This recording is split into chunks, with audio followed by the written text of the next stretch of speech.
성실하시니 나의 고백을 온전케 하네. 주의 나라가 세워짐을 바라며 모든 것 기꺼이 주께 드리네.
오늘은 사도행전 5장 17절에서 32절 말씀을 통해서 명확한 생각이라는 제목으로 함께 하나님의 말씀을 나누도록 하겠습니다.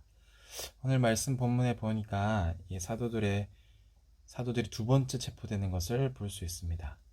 굉장히 이것은 불가피한 것처럼 보이는데, 왜냐하면 이 산헤드린의 금령을 이들이 공공연하게 무시해버렸기 때문입니다. 여기 바로 우리 그리스도인들의 고민이 함께 숨겨져 있는 것 같습니다. 마땅히 해야 할 일을 막거나 못하도록 막거나, 또 마땅히 하지 말아야 할 일을 강요받게 될 때에 문제가 생길 수밖에 없다라는 말입니다. 본문 29절에 이 사도들의 행동 원칙이 나타납니다. 사람보다 하나님께 순종하는 것이 마땅하다라고 말합니다. 하나님 제일주의를 이 사도들은 그들의 행동의 원리로 삼았습니다. 그리고 원수에 대한 방식은 어떠한 방식이었습니까? 평화로운 방법이었습니다. 악을 악으로 갚지 않고 선을 선으로 이 악을 갚는 방식을 채택했던 겁니다. 핍박하는 자를 오히려 축복했습니다. 우리는 그러한 태도의 모습의 좋은 모델을 바로 스테반 집사님의 죽음을 통해서 사도행전 7장에서 또한 발견하게 됩니다. 이 사내들인 공회로서는 이러한 사도들의 완강한 모습들이요, 굉장히 심각한 문제거리였던 것 같습니다. 먼저는 종교적인 차원에서의 문제가 있었고, 그 다음으로는 정치적 차원의 문제입니다. 공의 눈으로 볼 때에 이 사도들은 그 공의 어떤 전통을 무너뜨리는 이교도들과 같이 보였을지 모르겠습니다. 그리고 또 언제 이 평화를 문란케 할지, 또 오늘일지 내일일지 굉장한 위기를 촉발시키는 것은 아닐까라는 염려를 했던 것 같습니다. 그래서 이 제사장들과 사두개인들도 역시 어쩌면 동일한 맥락에 놓여져 있는 것인데, 어쩌면 이들의 입장이 곧 교회 공회의 입장이기도 했기 때문입니다. 그러니까 이 사두개인들, 종교 지도자들과 공회의 입장 사이에서 이 사도들은 굉장히 골칫거리였다라는 말입니다. 이 당시에. 이 팔레스타인은 항상 이 소란의 여지를 안고 있었던 지방입니다. 만약 사전에 방지가 불가능해지고 일종의 봉기, 어떤 군중의 봉기라도 발생하게 된다면 그들을 원래 지배하고 있던 로마가 아마 개입하게 될 거고, 제사장들과 사두개인들은 그로 인해서 많은 어려움들을 겪겠죠. 이런 정치적인 이유들 때문에 그들이 미리 로마가 개입하기 전에 이 사도들의 모습을 고민했던 것 같습니다. 그런데 그보다 더 앞서는 이유가 오늘 있었다고 말씀합니다. 17절에 보면 그것은 시기심이었던 것 같습니다. 17절에 보니까 대제사장과 그와 함께 있는 사람, 즉 사두개인의 당파가 다 마음에 시기가 가득해서 일어났다라고 말을 합니다. 그러니까 이유는 어쨌든 명분이 있고 숨은 동기가 있었다라는 겁니다. 치안 유지가 명분이라면 숨은 동기는 무엇이겠습니까? 바로 시기심이었습니다. 사악한 인간의 내면은 항상 이런 방향으로 흘러가는 것 같습니다. 성경은 이런 인간의 사악함을 여러 차례 폭로합니다. 시편 62편 4절에 입으로는 축복이요 속으로는 저주로다. 예레미야서 9장 8절에서는 입으로는 그 이웃에게 평화를 말하지만 중심에는 해를 도모한다. 에스겔서 33장 31절에서는 입으로 사랑을 나타내어도 마음은 이욕을 쫓는다라고 말을 합니다. 전적 부패한 인생의 보편적인 현상이 바로 이러한 모습들이라는 겁니다. 만약 그렇지 않은 자가 있다면 그것은 하나님의 은총이요 은혜로 말미암아서 그렇게 된다라는 것입니다. 이 대제사장은요, 교권 장악에 굉장히 관심이 있었던 사람들이고, 사도계파 사람들은 부활과 관련된 교리적인 문제로 이 사건에 가담한 것처럼 보입니다. 교리적인 문제라고 말은 했지만 사실은 아까도 말씀드린 것처럼 명분이었고, 더 깊은 원인은 시기심이었습니다. 이것이 문제입니다. 부패한 인생에게도 정도의 차이는 있지만 경쟁의식이 있는 것 같습니다. 경쟁의식은 어떤 데서 나오는 겁니까? 비교의식에서 나오는 것처럼 보입니다. 자기를 부인하고 자신의 재성이 얼마나 깊은 것과 또 그래서 은혜로 살고 있다는 확신을 얻기 위해서 자신과 타인을 비교하는 것이라면 물론 문제가 되지 않겠죠. 그러니까 나는 죄인 중에 괴수로다 고백했던 사도 바울의 고백처럼 그런 문제에서는 전혀 왈가불가할 것이 없습니다. 그런데 은혜 밖의 인생은 자아가 죽지 못했다는 증거를 항상 드러내며 산다는 것 때문에 사실은 문제가 됩니다. 굳이 사람들이 그 홉수의 말을 인용하지 않더라도 홉수가 이런 말을 했죠. 사람은 사람을 잡아먹는 일이다 라고 말했습니다. 이렇게 인간적인 보편적인 모습, 한마디로 지면은 증오하고 이기면 멸시하는 그런 행동들, 그러니까 우리 가까운 지인이나 친척들이 논을 사면, 땅을 사면 또는 건물을 사면 배가 아픈 것과도 같은 이치입니다. 어떤 정의감이나 진리 구현의 문제 때문에 이 사도들과 충돌하는 것이 아닌 것처럼 오늘 본문이 보여집니다. 오로지 명예심과 시기심이 하나 때문에 이런 일이 일어났다고 봐도 과언이 아닐 것입니다. 사람이 시기심에 충동을 받게 되면 선악간의 그 분별력을 또 판단력을 상실하게 됩니다. 전혀 자기 중심적인 악인이 되어버리기 쉽다라는 말입니다. 아가서 8장 6절에는 투기는 음부와 같이 잔혹하며 불같이 일어난다라고 말하고 잠언 14장 30절에는 시기는 뼈를 썩게 하고 잠언 27장 4절에서는 투기 앞에 누가 서리오라고 성경은 말씀하고 있기 때문입니다.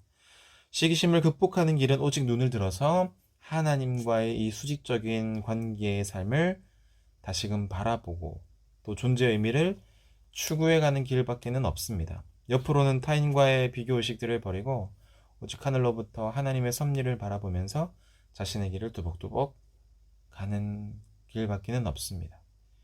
이러한 태도로 사는 성도들은요, 하나님의 은혜로 말미암아 기쁨의 많은 부분들을 누릴 것입니다.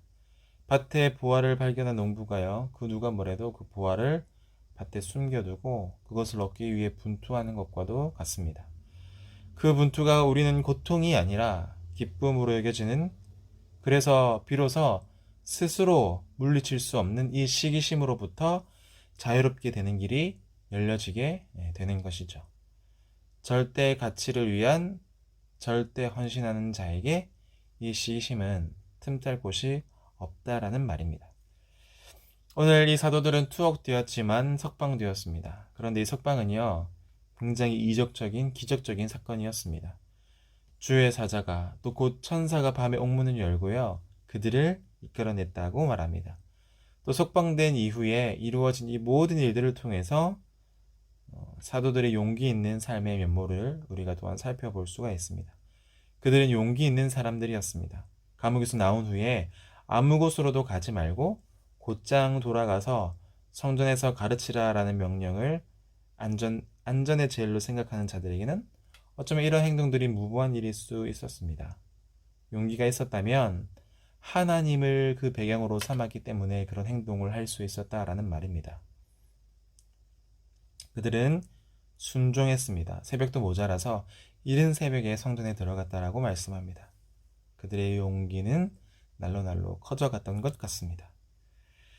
그러나 이 용기가 어디서 나왔느냐 생각할 때에 결코 사도들 그 자신 속에서 나왔다고 생각할 수가 없겠죠.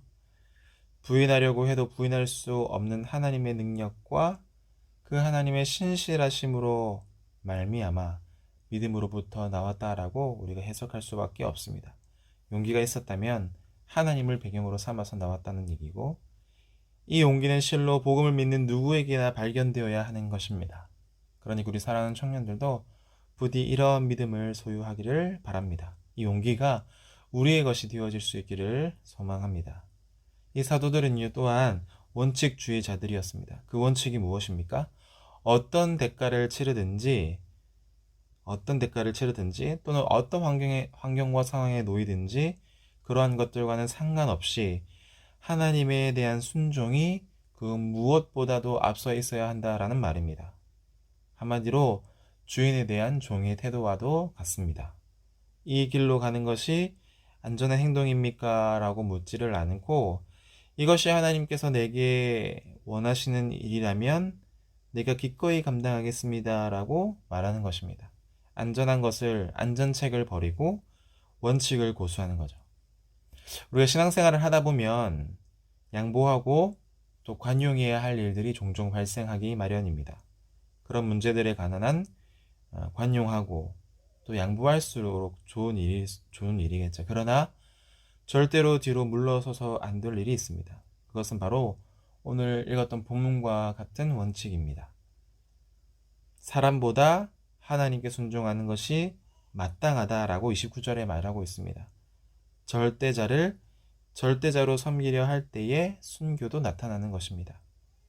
사실 우리 그리스도인들의 일상생활이요, 이런 신앙적인 태도로 이어진다면 우리로서 아마도 생각하지 못할 변화 역사들이 우리 현실 가운데 귀하게 경험되어질 것입니다. 사도들은요, 그들 자신의 의무와 이 직무에 대해서 명확한 생각을 가졌던 자들입니다. 그리스도를 위한 증인이라는 것은요, 자신이 직접 체험한 것을 말하는 사람입니다. 이것이 바로 증인이죠. 이것이 사실이며 나는 그것을 안다라고 말하는 사람들이 바로 증인입니다. 자신이 말하는 것이 진실하다는 것을 알고 있는 사람입니다. 진실을 막을 수가 없는 것이기에 그 사람을 막을 자는 아무도 없습니다. 그리스도의 사람들은 다 이런 사람들이어야 한다라는 것을 말씀드리고 싶습니다. 오늘 또 이어서 의외의 협력자가 등장합니다. 바로 교리교사인 가말리엘의 등장입니다. 그는요, 사도들을 죽이고자 했던 공의의 입장을 어쩌면 멈춘 제동을 건 인물이기도 합니다.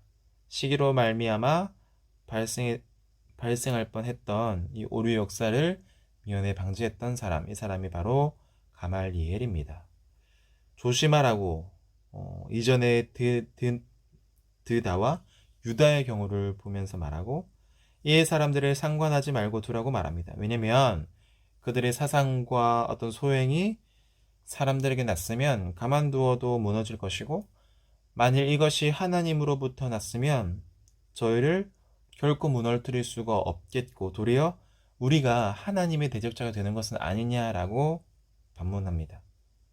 그렇게 경계하면서 고민했던 사람이 바로 가말리엘입니다. 이로써 그들의 시기심을 완전히 몰아낸 것은 아니었지만 이들의 시기심을 잠재울 수가 있었고, 이 복음의 사역의 피해를 어쩌면 최소화할 수 있었습니다. 이 일이요, 가말리엘의 자신의 어떤 목적, 선한 목적이 있었는지는 우리가 알 길이 없습니다. 성경에서 말하고 있지 않기 때문이죠.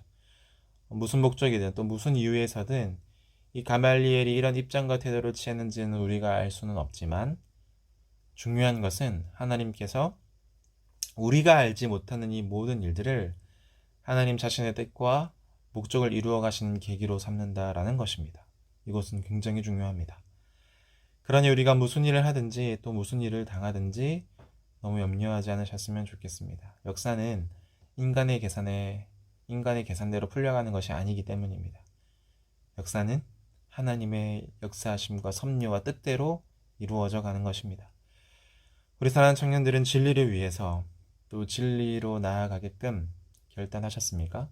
그렇게 결단하셨다면 염려를 주께 맡기시기를 바랍니다. 모든 것을 다스리시고 합력하여 선을 이루실 하나님은 영원히 살아계신다라는 것을 기억하고 오늘 하루도 주 앞에 우리의 삶을 기쁘게 드릴 수 있기를 원합니다.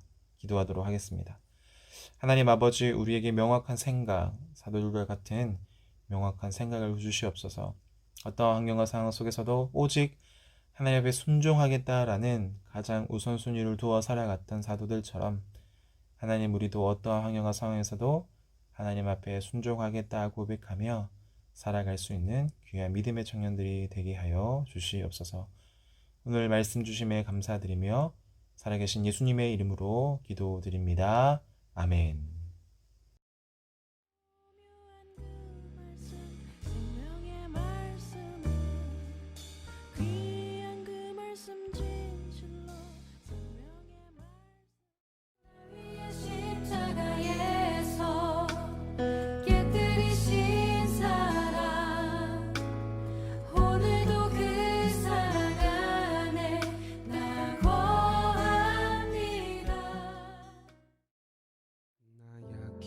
있을 때에도